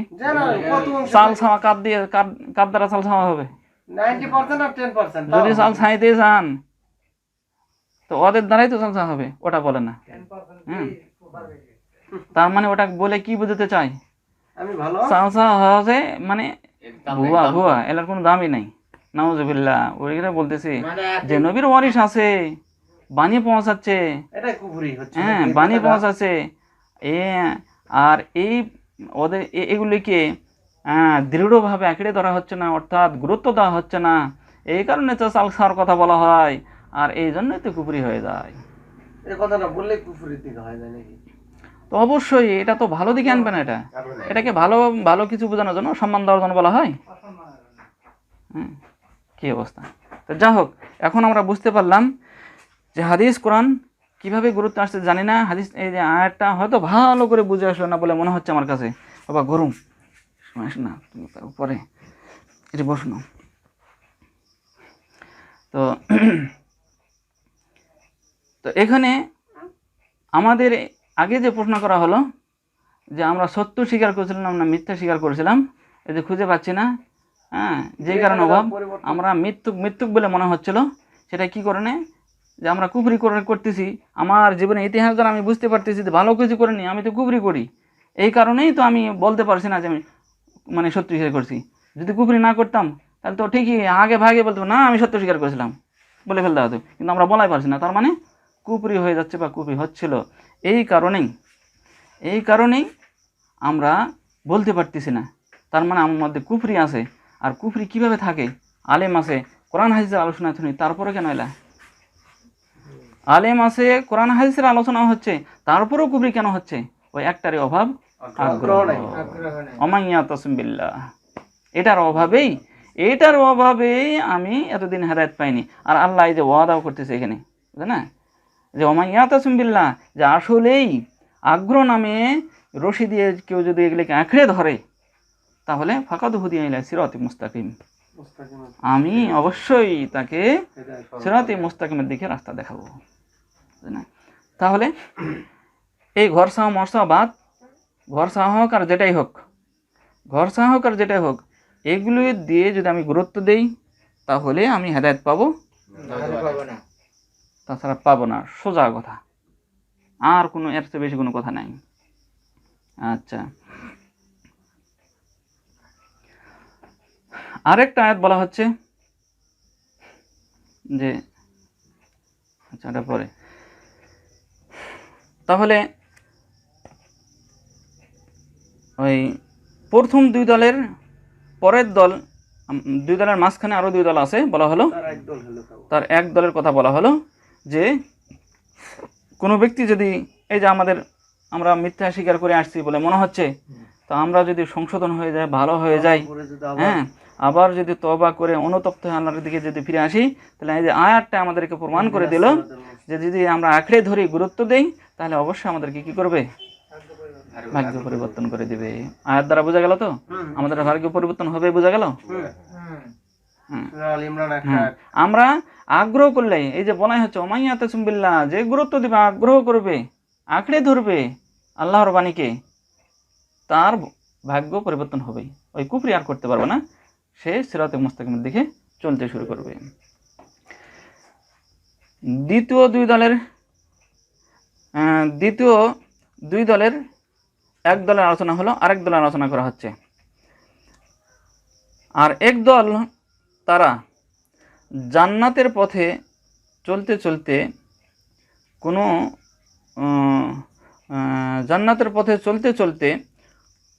কোনো এক সময় আল্লাহর সাথে এমন বেয়াদবি করে ফেলবে যে আল্লাহর গুসা অর্থাৎ রাগ তার দিকে প্রসারিত হবে এবং তার ভাগ্য পরিবর্তন করে তাকে জাহান্নামের দিকে ঠেলিয়ে দিবেন। বুঝে গেল? তার মানে একবারে শেষের দলটা কি বলা হলো? যে সে কোন এক সময় হ্যাঁ কাজের জন্য তা গোমরা হয়, এমন কোনো বেয়াদবি করে ফেলছে আল্লাহর সাথে যে আল্লাহ তাআলা কঠিন রাগান্বিত হয়ে যাবে, যে তার উপর রাগান্বিত হয়ে আল্লাহ তাআলা তাকে গুমরাহের দিকে ঠেলে দিবেন। তাহলে গুমরাহের দিকে ঠেলে দিবেন মানে কার কথা পাওয়া গেল? কে ঠেলে দিবেন? আল্লাহই গুমরাহের দিকে ঠেলে দিবেন। কিন্তু কার জন্য? তার জন্য, তার কারণে। তো আল্লাহ গুমরাহের দিকে ঠেলে দিবেন কিন্তু তার কারণে। তাহলে কার দোষ? আল্লাহর দোষ না তার দোষ? বান্দার দোষ। ওই জন্য খেয়াল করবো, আল্লাহই ঠেলে দিবেন, তাহলে তা আমার কি দোষ? বুঝলেন না? এ তো বলাই হলো এমন কোনো কাজ করে ফেলছে, আল্লাহর সাথে বেয়াদবি করে ফেলছে, হ্যাঁ, তাকে গুমরাহের দিকে আল্লাহ তাআলা ঠেলে দিবেন। এই জন্যই হাদিসে আসছে যে অনেক লোক এমন রয়েছে, তারা অনেক জাহান্নামী ব্যক্তি রয়েছে, তারা জান্নাতের কাজ করে যাচ্ছে, আর অনেক জাহান্নামী ব্যক্তি রয়েছে জান্নাতের কাজ করে যাচ্ছে, আর অনেক জান্নাতি ব্যক্তি রয়েছে জাহান্নামের কাজ করে যাচ্ছে। হাদিস ইন্নামাল আমালু বিল খাওয়াতিম, এই হাদিসের শেষে বলা হচ্ছে শেষেরটা দেখা হবে সে কি অবস্থায় গেল। হ্যাঁ, সে ভালো অবস্থায় গেল না খারাপ অবস্থায় গেল, হ্যাঁ, সে আল্লাহর গুসা নিয়ে গেল অর্থাৎ সে কাফের হয়ে গেল না মুসলমান হয়ে মরল, শেষেরটাই দেখা হবে। এই জন্য কোনো কাফির মৃত্যুর আগ দিয়েও যদি কি হয় মুসলমান হয়ে যায়, ভালো হয়ে যায়, হ্যাঁ, সে ইমানদার, বুঝলেন না, সেইভাবেই হিসাব হবে যে সে ইমানদারি হিসাবে মরল। সারা জীবন কি করছে? কুফরি করছে। অর্থাৎ জাহান্নামের পথে হারিয়েছে। হ্যাঁ, জান্নাতি ব্যক্তি কি কাজ করছে? জাহান্নামের কাজ করছে। এরকম অনেক হয়েছে না, অনেক এরকম হয়েছে যে একটা আমল করার সুযোগ হয়নি। হ্যাঁ, এরকম হয়েছে, যুদ্ধ করতে করতে সারেন্ডার করছে, আমি মুসলমান হয়ে গেলাম, সে কথাই তো হলো, যার শেষ ভালো তার হ্যাঁ। সব ভালো, ওই সময় মরে গেল হয়তো, তাই না? ঠিক আছে, এরকম ঘটনাও ঘটছে, মারা গেছে, ঠিক আছে। যার শেষ ভালো তার সবই ভালো। তাহলে অনেক জান্নাতি ব্যক্তি কি করতেছে? জাহান্নামের কাজ করে যাচ্ছে। আর অনেক জাহান্নামী ব্যক্তি জাহান্নামের কাজ করে যাচ্ছে। বহু মুসলমান বিধর্মী হয়ে যাচ্ছে নাকি, মুরতাদ হয়ে যাচ্ছে, তো হয়ে যাচ্ছে না? বাংলাদেশের কত মানুষ হয়ে গেছে না, খ্রিস্টান হয়ে যাচ্ছে না, করতেছেন, হচ্ছে না এগুলা? মানে এক দুই কথাই বুঝতে হবে, গেলে হচ্ছে, ঘটনা ঘটতেছে তো। হ্যাঁ, সারা জীবন কি ছিল? মুসলমান ছিল, পরে যায় কি হয়ে যাচ্ছে? হ্যাঁ, জাহান্নামী ব্যক্তি কি করছে? সারা জীবন জান্নাতের কাজ করে গেছে, এরকম হবে। এই জন্য বলা যায়, এই জন্য শেষের অবস্থাটা দেখা হবে। যাক, কি অবস্থা, তো যাই হোক, এরকম একটা দুটো না, এই যুগে নাই, এরকম কত মানুষের। এই জন্য মানুষের চিন্তা যাই হোক, সেটা আছে নিজেরটা আগে করতে হবে, আগে চিন্তা করতে হবে যে আমার কি অবস্থা হতে পারে, কি করতেছি। হ্যাঁ, আমি এখন উত্তর দিতে পারলাম না যে আমি সত্য স্বীকার করে মিথ্যা স্বীকার করছি, তার মানে আমি তো ওই অবস্থা হয়ে আছে, আমি এখনো ওই অবস্থায় থাকবো, ওইভাবে বলে থাকবো না, সত্য স্বীকার মিথ্যা স্বীকার করছি না, অত খেয়াল করেনি, এখনো খেয়ালে থাকবো, তাহলে তো একই অবস্থায় চলবে।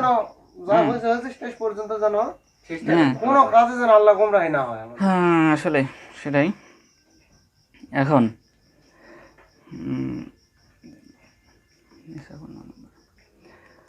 আল্লাহ তাআলা কোরআন পাকে ঘোষণা করেন, ওমাই ইউশাকিকুর রাসূলা মিন বাদি মা তাবাyyana লাহুল হুদা ওয়া ইয়াত্তাবি গায়রা সাবিলিল মুমিনিনা নুওয়াল্লিহি মা তাওয়াল্লা ওয়া নুসলিহি জাহান্নাম ওয়া সাআত মাসীরা। আল্লাহ তাআলা বলেন যে সূরা নিসা 115 নম্বর আয়াত, যে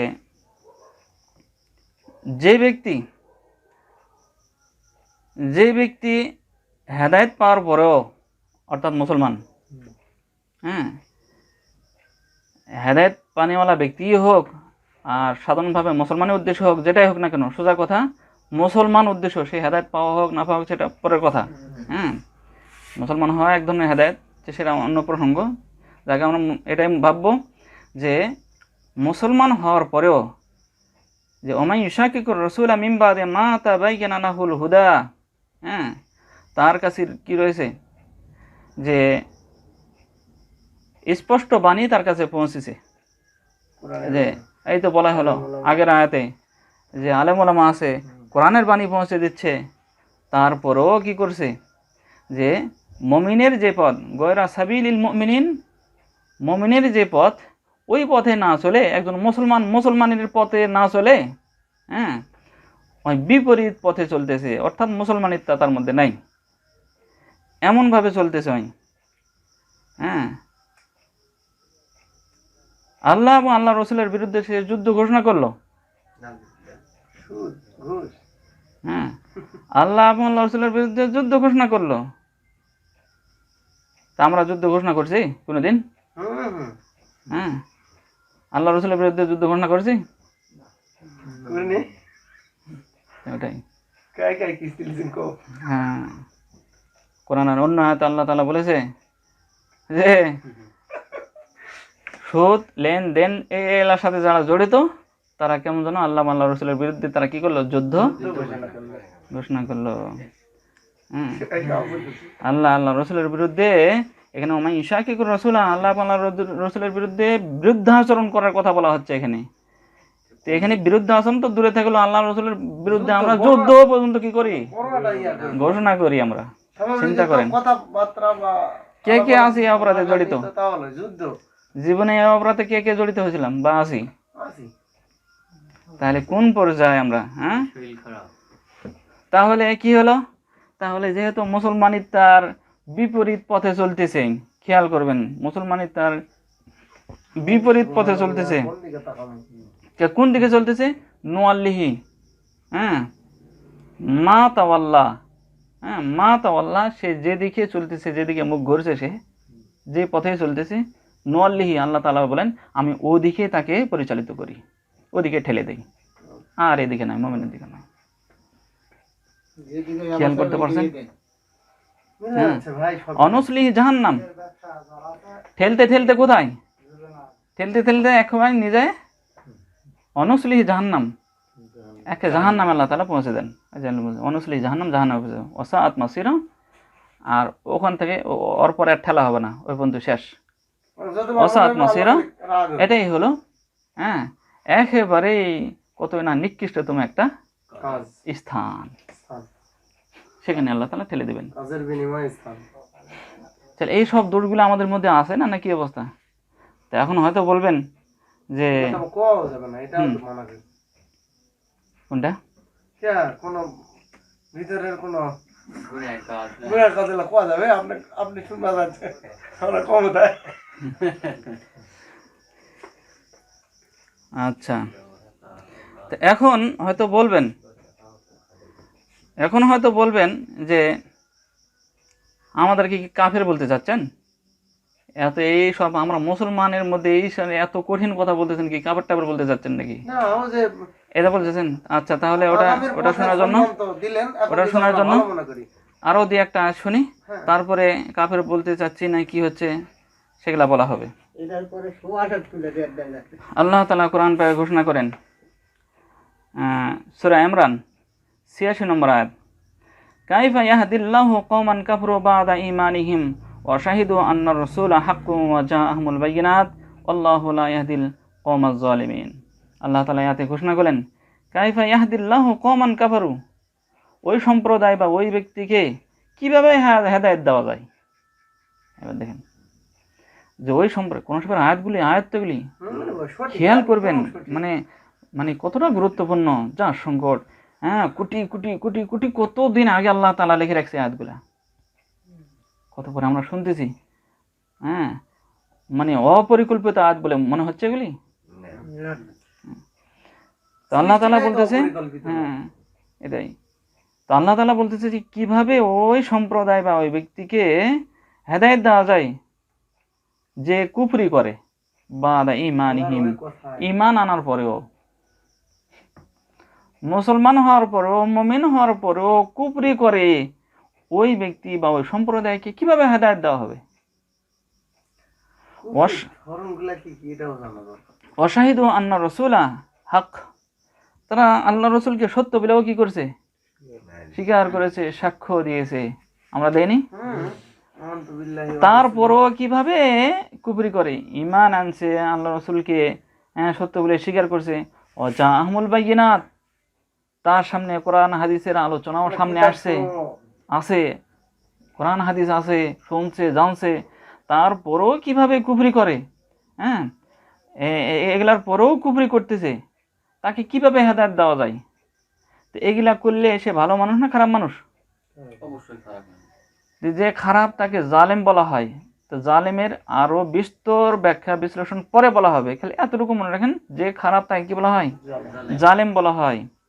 তো এই যে আমরা ঈমান আনার পরেও, আল্লাহ রসুলকে সত্য বলে স্বীকার করেও, কোরআন হাদিস দেখা মানে জানা শোনার পরেও আমরা কুফরি করতেছি, হ্যাঁ, তো আল্লাহ তাআলা বলছেন এইভাবে এই যে কুফরি করতেছে তাকে তাহলে কিভাবে হেদায়েত দেওয়া যেতে পারে?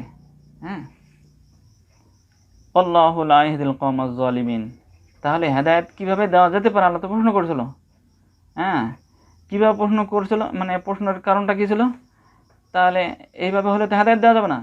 ওই কথাটাই আল্লাহ তাআলা বলতেছে, আল্লাহু লা ইয়াহদিল কওমাজ জালিমিন, এইগুলা করতেছে সে জালেম, যে অপরাধ করে সে জালেম, আর জালেমকে আল্লাহ তাআলা হেদায়েত দেয় না। হ্যাঁ, প্রত্যেকের নিজ নিজ অবস্থা জানি, বুঝতেছি কি বুঝতে জানি না, হ্যাঁ, মিল করে দেখে এখন কোন পথে চলবে, হ্যাঁ। সেই হ্যাঁ। সেই ইয়াকে লাভই পাবে। এখন কাফের মনে করেন না মুসলমানই মনে করেন নিজেকে, সেটা আমি বলতে যাব না। কোরআন শরীফের আয়াত দেখবেন, নিজের জীবনটা মিলাবেন, কি অবস্থা, যাই হ্যাঁ, হয় না কেন। নিজের ব্যাপারে নিজে সিদ্ধান্ত নিতে পারবেন। অন্য কেউ নিয়ে দিতে পারবে? মন্তব্য করতে পারবে? পারবে না, তো পারবে না, অধিকারও নেই মন্তব্য করার। এটাও তো বলো, কেউ জান্নাতি একবারে বলেও দেওয়া যাবে না, কেউ জাহান্নামী এটাও বলা যাবে না। উলাইকা জাযাউহুম আন্না আলাইহিম লানাতুল্লাহি ওয়াল মালাইকাতি ওয়ান নাসি আজমাইন। উলাইকা জাযাউহুম, যার কথা বলা হলো, যে ঈমান আনার পরেও কি করে, এই যে কুফরি করে, বুঝলে না? হ্যাঁ, এই যে পূর্বে আজ যেটা বলা হলো, এসব থাকার পরেও সে কুফরি করতেছে, তাকে তো হেদায়েত দেওয়া যায় না। হ্যাঁ, আল্লাহ তাআলা বলে দেন সে হলো জালেম, তাকে হেদায়েত আল্লাহ তাআলা দেয় না, এটাও তো বলেই দিল। এখন পরিণাম বলতেছে ওই ব্যক্তিটার, হেদায়েত দেয় না, তখন পরিণাম কি হবে ওই ব্যক্তিটার? উলাইকা জাযাউহুম, ওই সমস্ত ব্যক্তি বা ওই ব্যক্তির জাযা হলো, প্রতিদান হলো, আন্না আলাইহিম লানাতাল্লাহ, আল্লাহর পক্ষ থেকে লানত ওই ব্যক্তির উপরে। 1 নম্বর প্রতিদান। 2 নম্বর, ওয়াল মালায়েকা, ফেরেশতাদের পক্ষ থেকে লানত। নাউজুবিল্লাহ, নাউজুবিল্লাহ, তাই না? সাক্ষী দিতে কি হয়ে যাবে? আল্লাহ মাফ করো আমাদেরকে। কি হবে না হবে, কার ভাগ্যে কি আছে, হ্যাঁ, কি যে হবে আল্লাহ ভালো জানে। ভালো কাজ করতেছি, কি অবস্থায় মরবো আর কি হয়ে যাব। কেউ খারাপ কাজ করতেছি, হ্যাঁ, তার যাই কি হয়ে যাবে, কি হবে। ওয়ান্নাসি আজমাইন, এবং সমস্ত মানুষের পক্ষ থেকে অবিরাম। খালিদিনা ফিহা, চিরকাল তাকে সেখানে থাকতে হবে। লা ইউখাফফাফু আনহুমুল আযাব, আযাব ওখানে কম করা হবে না, অন্য আয়াতে বলা হচ্ছে বৃদ্ধি করতে থাকা হবে। যতবার মনে হবে ততবার বৃদ্ধি হবে। হ্যাঁ, ওয়ালা হুম ইউনজারুন, সেখানে সে কোনো সাহায্যকারী পাবে না। চিন্তা করছেন কি অবস্থা এগুলা? আল্লাহ, ইন্নাল্লাযীনা কাফারু বাদা ঈমানিহিম সুম্মা যাদু কুফরান লান তুকবালা তাওবাতুহুম ওয়া উলাইকা হুমুদ দাল্লুন। এবার দেখেন, এটা তো বলল যে সে যদি এরকম কুফরি করে তাহলে তার এই অবস্থা। হ্যাঁ, এখন এই আয়াতে বলা হচ্ছে সূরা আলে ইমরান 90 নম্বর আয়াত, ইন্নাল্লাযীনা কাফারু বাদা ঈমানিহিম।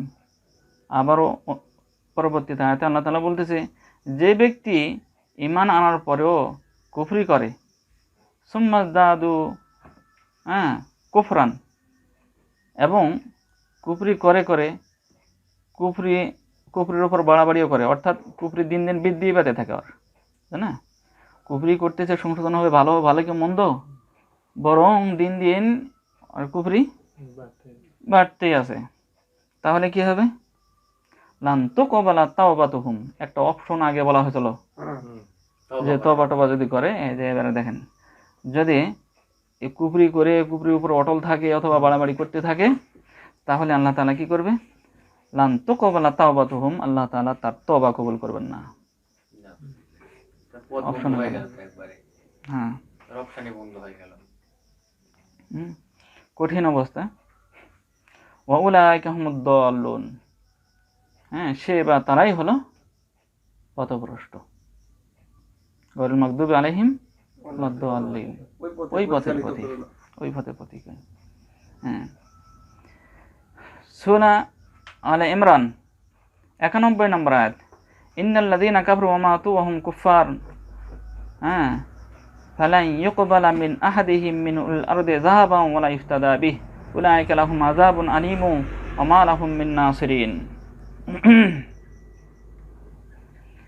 এই আয়াতে আল্লাহ তাআলা বলতেছেন, যে ব্যক্তি এই যে কুফরি অবস্থা, এই যে কুফরি তো মানে বাড়াবাড়ি চলছে, করতে থাকছে, হ্যাঁ, ওই কুফরি নিয়ে চলতে আছে, বলা হলো না যে সর্বশেষেই দেখা হবে, শেষটাই দেখা হবে, ভালো কাজও করবে, খারাপ কাজ সেটা দেখা হবে। তো বলছে যে এই যে কুফরি করছে ওই অবস্থা চলতে আছে, এমন তো অবস্থা মারাও গেছে। কত মানুষ মারা যাচ্ছে এভাবে, হ্যাঁ, কত মানুষ এভাবে মারা যাচ্ছে, করছে কোনো খবর নাই, ওই অবস্থায় কি করতেছি, মারা যাচ্ছে। আমরাও চলতেছি এইভাবে, চলতে এই যে অর্ধেক বয়স তারও বেশি চলে যাচ্ছে। হ্যাঁ, আমরা যদি না হয় এই অবস্থায় চলতে থাকি, হ্যাঁ, যদি কি হয় অমাতু, এই অবস্থা কি করে মারা যায়, অহম কুফার, ওই অবস্থায় কাফের অবস্থায় কি করতেছে, কুফরি অবস্থায় মারা যাচ্ছে। হ্যাঁ, ফালা ইউকবালা মিন আহাদিহিম মিন উল আরদে যাহাবান, আগে তো বললো তওবা কবুল করা হবে না, এই অবস্থা মারাও গেল, তওবা কবুল করা হলো না, তওবাও করলো না, এই অবস্থা মারাও গেছে। সে এই অবস্থা মারা গেল, সে যদি মানে সারা পৃথিবীর সমপরিমাণ, পৃথিবী ভর্তি, মিন উল আরদ, সারা পৃথিবী ভর্তি যদি আল্লাহ তাআলার কাছে স্বর্ণ পেশ করে, হ্যাঁ, যে এগুলা দিয়ে আমাকে মুক্তি দাও, এগুলা দিয়ে এগুলার বিনিময়ে আমাকে মুক্তি দাও, ওলা ইফতাদাবি, তাকে এগুলো দিয়ে কোনো মুক্তিও দেওয়া হবে না। এত কিছু যদি দেওয়া হয় আল্লাহ মুক্তি দিবেন না। তার মানে এটা বুঝতে চাইলো, তাহলে মনে হয় সে কেউ দিবে কি দেবে, আরে কত কি করবে, সোজা কথা আল্লাহ বুঝতে চাইলো অসম্ভব তাকে ক্ষমা করা, সোজা কথা। এই কথার দ্বারা বোঝানো হলো তাকে, হ্যাঁ, তাকে ক্ষমা করা একেবারে অসম্ভব। উলাইকা লাহুম আযাবুন আলীম, তাকে একেবারেই পীড়াদায়ক শাস্তি দেওয়া হবে। ওয়ালাহুম মিনান নাসিরিন, ওমা লাহুম মিনান নাসিরিন, হ্যাঁ, সেখানে তার কোনো সাহায্যকারীও থাকবে না। এতক্ষণ আলোচনা দ্বারা জীবনেও তো এরকম শুনিনি, আর এরকমভাবে আলোচনাও করিনি কেউ। তো এলা তো শুনিও যে একটা মুসলমানকে এরকম বলা ওটা ঠিক নয়, কাফের বলতে চাচ্ছেন মনে হচ্ছে, বা কাফের বললেন নাকি, হয়তো এরকম মনে করতে দেন। আমি কাফের বলতে চাচ্ছি, কে কাফের না করে সে বুঝবে, সূত্র বলে দিয়েছেন, এখন আমরা ওজন করব। হ্যাঁ, কাফের বলতে চাচ্ছি না।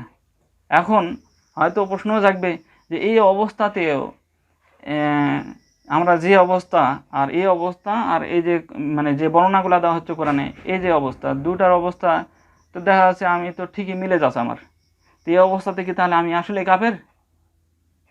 তো ঠিকই বলছেন, যদি বলা হয় যে কাফের নয়, এই অবস্থাতে আপনি কাফের নয়, বা আমি কাফের নয়, এই অবস্থাতেও আমি কাফের নয়, তো এই অবস্থাগুলোর উপরে আমরা কি সন্তুষ্ট?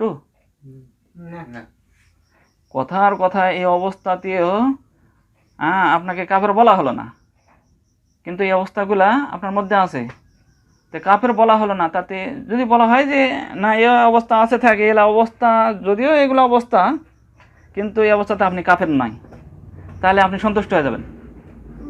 কি জন্য সন্তুষ্ট হবেন? যেহেতু এই অবস্থাগুলো আমার ভিতরে আছে, এই সব অবস্থাতে আপনাকে কাফের বলা হলো না, তাহলে আপনি কি সন্তুষ্ট হয়ে যাবেন এই অবস্থাগুলোর উপরে? না, কাফের তো হয়েই গেছে।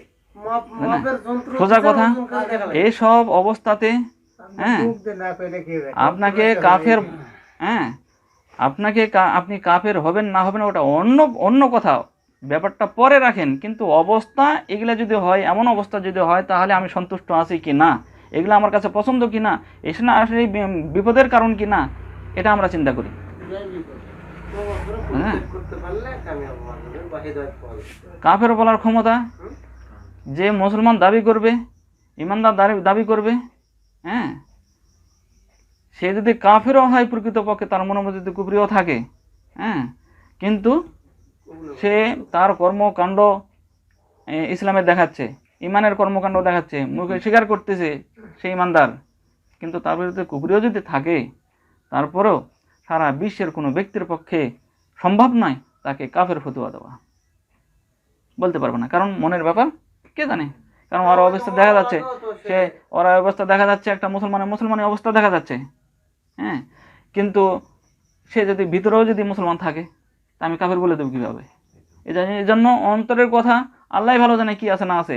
এই জন্য কারো একটা কোনো কিছু দেখে, কোনো একটা মুসলমানের কুফরি দেখেও মন্তব্য করা যাবে না, বলতে পারবো না। আমি তো কোনো একটা মুসলমানের ভালো কিছু দেখেও ভালো কিছু মন্তব্য ওইভাবেও করতে পারবো না, যে ওটা করলে যেন এই জন্য এই হলো।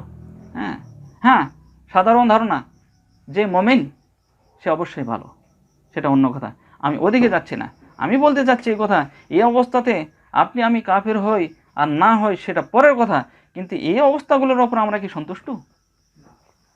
এটা নিয়ে আমাকে ভাবতে হবে যে আল্লাহ ভালো জানে মরার পরে কী হবে অবস্থাগুলো নিয়ে, কারণ এই মনের অবস্থার আল্লাহর সাথে কার সাথে কি হবে না হবে আল্লাহর ব্যাপারে এগুলা নিয়ে আমরা কোনো ভাবতে পারবো না। তো কিন্তু আমাদের বাহ্যিক এই আয়াতে আমাদেরকে যে বাণীগুলো শোনানো হচ্ছে, দেখানো হচ্ছে, এইগুলোর দ্বারা আমাদেরকে কী করতে হবে? সতর্ক থাকতে হবে যে কি যে কুফরি অবস্থাগুলো দেখানো হচ্ছে। এমনভাবে আমি একটা মুসলমান সালাম দিব কিনা মানে চিন্তা করা লাগে, হিন্দু না মুসলমান সালাম দিতে চিন্তা করা লাগে। চিন্তা করেন একটা মুসলমান না হিন্দু সালাম দিব কিনা এটা চিন্তা করা লাগে, তাহলে কোন মানের মুসলমান তাহলে চিন্তা করে দেখেন, চিনাই যায় না। দেন যে বাহ্যিকভাবেই চেনা যায় না, তো ভিতরে কি অবস্থা তাহলে? হ্যাঁ, ভিতরে কি অবস্থা? কুল্লু ইনা ইন ইয়াতারাশাহু বিমা ফিহি। আরবিতে একটা কথা আছে, হাদিস কোরআন না এটা, কোথায় যে পাত্রের মধ্যে যেটা থাকে তার থেকে সেটাই টপকে পড়ে। এটা পাত্রের মধ্যে যদি পানি থাকে উল্টাবেন পানি পড়বে তো নাকি, না গোস্ত পড়বে? হ্যাঁ, তো ওই পাত্রের মধ্যে যদি ঘি থাকে পানি পড়বে নাকি? যে প্রত্যেক ওই পাত্র, যে পাত্রের মধ্যে যা আছে সেটাই টপকে পড়ে। তা আমার ভিতরে যা আছে, হ্যাঁ, আমার ভিতরে যা থাকবে আমার ভিতর থেকে তো সেটাই কি হবে, বের হবে নাকি কি? তা আমার ভিতর থেকে কি বের হয়ে আসে যা চিনাই যাচ্ছে না, হিন্দু না মুসলমান, কি অবস্থা? হ্যাঁ,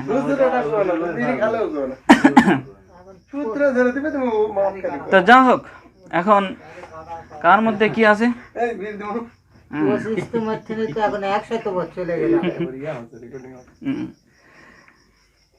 তো আমি তো ভুলে গেলাম কয় নম্বর আলোচনা। হ্যাঁ, 2 নম্বর ছিল। কুফুরের বিষয়গুলা কোন কোন আসবে সামনে, ওগুলো সব আস্তে আস্তে আসবে, যতটুকু শোনা হলো ততটুকু বোঝা এবং সে অনুযায়ী চেষ্টা করেন। পড়লে বলে কুফুরি হয়, কত সময় হলো? নতুন হলে ধরা যাবে না, আর যদি মনে করেন যে নতুন নয় আচ্ছা, যা হোক অংশ তাহলে কোন না একটু বলি। এই 2 দলের ভাগ্য, পরের যে 2 দল বলা হলো, এই 2 দলের ভাগ্যকে বলা হয় তাকদিরে মুআল্লাক, মানে পরিবর্তনশীল। পরিবর্তনশীল তাকদির, অর্থাৎ মুআল্লাক অর্থ হলো লটকে থাকার মতো তাকদির। কোনো কিছুর উপরে লটকে থাকে তাকদিরগুলা, যে কোনো কাজের উপরে লটকে থাকে, ভালো কাজের উপরে মন্দ কাজের উপরে লটকে থাকে তাকদিরটা। হ্যাঁ, তো ভালো কাজ করবে, হ্যাঁ, তো কী হয়ে যাবে, বদলে যাবে। আর একটা খারাপ কাজ করবে, সে বদলে যাবে, বুঝলেন না? তো ভালো কাজের সাথে যেহেতু লটকে থাকে, এই জন্যে তাকদিরকে মুআল্লাক বলা হয়। ঠিক আছে? তো আচ্ছা, তথা পরিবর্তনশীল ভাগ্য, যারা জাহান্নামে যাবেই তাদের নফসের অবস্থা, তাদের নফসের অবস্থা। আচ্ছা, যারা জাহান্নামে যাবেই, একদল যারা যাবে, হ্যাঁ হ্যাঁ, যারা যাবেই তাদের অন্তর কোনো সময় ভালো নয়, কারণ ওরা তো জাহান্নামী। ঠিক আছে? বক্র তো বক্র, কারণ ওই তো জাহান্নামী, ওর ভিতরে তো ওই জাহান্নামের ওই উপযুক্ত হয়েই আছে। ঠিক আছে? যদিও কোনো সময় তার মধ্যে ভালো প্রকাশ পাক, যাই পাক, হ্যাঁ, কিন্তু মনটা তো কী আছে, বক্র হয়ে আছে। হ্যাঁ, তারা ওই আসল নফসের যে একটা বৈশিষ্ট্য, এই বৈশিষ্ট্যের উপরেই অবশিষ্ট থাকে। হ্যাঁ, তার নফসকে বলা হয় নফসে আম্মারা। নফসে আম্মারা মানে খারাপ কাজের যে নির্দেশ দেয়, খারাপ কাজ করতে মন চায়, খারাপ কাজের দিকে মন টানে, এমন ধরনের নফসকে, হ্যাঁ, যার নফসের অবস্থা এমন হয় তাকে নফসে আম্মারা বলা হয়। তো যারা আপনার আধ্যাত্মিক পণ্ডিত যারা আছে, তাদের মতে, তাদের গবেষণা মতে এবং হাদিস কোরআনের কিছু ইঙ্গিত এভাবে পাওয়া যায় যে নফসের নাকি বলে বৈশিষ্ট্যই হলো, হ্যাঁ, একে প্রথম সৃষ্টিগত বৈশিষ্ট্যই হলো যে খারাপের দিকে ধাবিত হওয়া, খারাপের দিকে টানা, বুঝলেন না? তাহলে একজন মানুষের যখনই জন্মগ্রহণ করে, সে ইমানদার হয়েই জন্মগ্রহণ করে, কিন্তু তার মনটা কি খারাপের দিকে টানে, এমন ধরনের কিন্তু নফস ওটা। ঠিক আছে? হ্যাঁ, তো এই ধরনের, যাই হোক, নফসের এই অবস্থা যে যার মধ্যে থাকবে তাকে বলা হয় নফসে আম্মারা। ঠিক আছে? ভালো থেকে খারাপের দিকে যাবে, খারাপ দিক দিয়ে হবে। আর যারা জান্নাতে যাবেই, জান্নাতে যাবেই, আর যারা জান্নাতে যাবেই তাদের নফসের অবস্থাকে বলা হয় নফসে মুতমাইন। ঠিক আছে, ওই যে শিকার টিকার ওখান থেকে চলে আসতেছে, কে স্বীকার করলো কে স্বীকার করলো না, বুঝলেন না? তো যে জান্নাতে যাবে তাদের নফসের অবস্থাকে কি বলা হয়? নফসে মুতমাইন বলা হয়, বুঝলেন না? যে কোনো অবস্থাতে যা হোক, এটা এগুলি সম্পর্কেও নফসে মুতমাইন নফস আমরা সম্পর্কে বিশদ আলোচনা পরবর্তীতে আসবে। আর এগুলো নফস হয় বিশেষ করে নবীগণের নফস। হ্যাঁ, আর নবীগণের নফস এটা আগের থেকেই ভালো, বুঝলেন না? আমরা থাকে না, আমরা ছিল না, আগের থেকেই ভালো। আর অন্য যারা আছে তাদের নফসগুলা সাধনার মাধ্যমে কি হয়, আমরাই থাকে সবসময় খারাপের দিকে ধাবিত হওয়ার মতোই অবস্থা ওই নফসের, কিন্তু তার ভালো কাজের সাধনা, বিভিন্ন সাধনার মাধ্যমে, হ্যাঁ, আল্লাহর ভয়ের সাধনার মাধ্যমে কি হয়, এগুলি আস্তে আস্তে পরিবর্তন হয়ে যায়, আমরা থাকে পরিবর্তন হয়ে আসে। আর যাদের ভাগ্য পরিবর্তনশীল, হ্যাঁ, অর্থাৎ বিশেষ করে শুধু এটাকে বলা হচ্ছে যে ভাগ্য পরিবর্তন হয়ে জান্নাতের দিকে আসে, ভাগ্য পরিবর্তন হয়ে জান্নাতের দিকে ধাবিত হয়, আল্লাহ তাআলা ধাবিত করে, হ্যাঁ, তাদের নফসের অবস্থাকে বলা হয় নফসে লাওয়ামা। এটাও পরিবর্তনশীল। হ্যাঁ, নফসে লাওয়ামা, নফসে লাওয়ামা, লাওয়ামা বলা হয় যে ধিক্কারকারী নফসকে, কোনো একটা কোনো নফস ধিক্কার করে, নিজেকে নিজেই ধিক্কার করাকে, নিজেকে ধিক্কার করার দিকে লক্ষ্য করে এটাকে নফসে লাওয়ামা বলা হয়। এই ধিক্কারের উদ্দেশ্য কি, অন্য কাউকে ধিক্কার নাই, নিজেই নিজেকে ধিক্কার করবে, এমন ধরনের ধিক্কারকে এখানে বোঝানো হচ্ছে। অর্থাৎ ধিক্কারকারী নফস, অর্থাৎ নিজেকে ধিক্কার করে এমন ধরনের নফসকে বলা হয় নফসে লাওয়ামা। কোনো একটা গুনার কাজ করে ফেললো, কোনো একটা অন্যায় হয়ে গেল, তখন ধিক্কার দেয় নিজেকে, এটা কেন করলি, এটা কেন হলো, এটা আমি মুসলমান তো, আরে আমার তো জাহান্নাম সামনে আছে, আল্লাহ দেখতেছে, এই সব চিন্তা ভাবনা, এই যে ধিক্কার দেওয়া শুরু করে, হ্যাঁ, এই ধরনের নফসকে বলা হয় নফসে লাওয়ামা। কে জন্য লাওয়ামা বলা হচ্ছে? সে কি করছে, যদিও যে আগে বলা হলো ভুল ত্রুটি, এই যে পরিবর্তন হয়ে গেছে, হ্যাঁ, খারাপ করতেছিল বা খারাপ করতেছে, তওবা করছে, সংশোধন হয়েছে, আল্লাহ তাআলা তাকে কি করছে, আয়াতে তো বলা হলো, তাকে জান্নাতের সিরাতে মুস্তাকিমের দিকে তাকে পরিচালিত করতেছে আল্লাহ তাআলা, হ্যাঁ, তাকে আল্লাহ তাআলা হেদায়েত দিয়েছে। কিন্তু নবীগণের মতো ওরকম নফস তো নয়, হ্যাঁ, কলঙ্কিত নফস, ঠিক আছে, ধিক্কারকারী নফস। এটা ভালো হয়ে যাওয়ার পরে নিজের নফসকে ধিক্কার দিয়ে হয়তো ফিরে আসার পথে, হ্যাঁ, যে কোনো কিছু খারাপ হলে সেকে মেরামত করলে দাগটা থেকে যায় নাকি, কিন্তু ভালো হয়ে যাবে, কিন্তু কি হয়ে যাবে, ঘা হলে ঘা ভালো হয়ে যাবে, কিন্তু দাগটা থেকে যাবে। নবীগণের মতো হতে পারবে না। আচ্ছা, এই তিন প্রকার নফসের কর্মকেও তিন ভাগে পরিচয় দেওয়া হয়েছে।